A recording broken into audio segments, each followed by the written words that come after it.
मोदी सरकार एक ऐसे भारत के निर्माण में जुटी है जहां किसान समृद्ध और सशक्त हो, कृषि क्षेत्र के विकास और गांवों की समृद्धि, इन दो बड़े लक्ष्यों को लेकर एक साथ बढ़ रही है मोदी सरकार। कृषि को विकास का पहला इंजन मानते हुए अन्नदाताओं को मोदी सरकार में गौरवपूर्ण स्थान दिया गया है।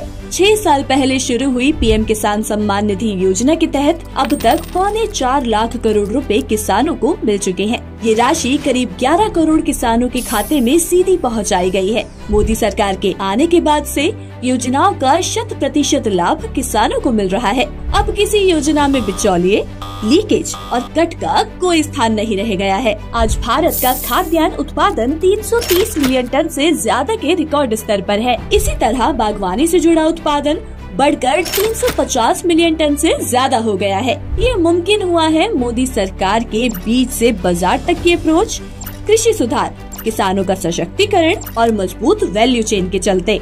पिछले कुछ वर्षों में सरकार के प्रयासों से देश में दाल का उत्पादन बढ़ा है।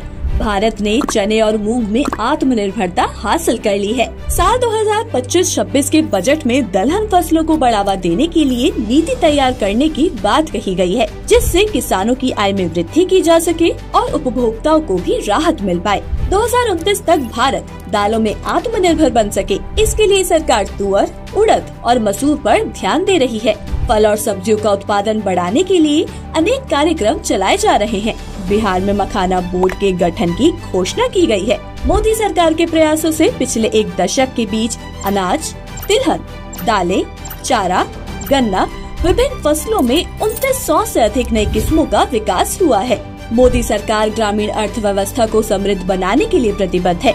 ग्रामीण समृद्धि और विकास कार्यक्रमों के ऐलान से रोजगार के अनेक नए अवसरों की संभावना बनी है। मोदी सरकार ने कृषि को विकास का पहला इंजन माना है, जिससे किसानों को विशिष्ट स्थान मिला है। सशक्त गांव और सशक्त ग्रामीण परिवार ही एक समृद्ध राष्ट्र का निर्माण कर सकते हैं, जिससे भारत तेजी से बढ़ रहा है।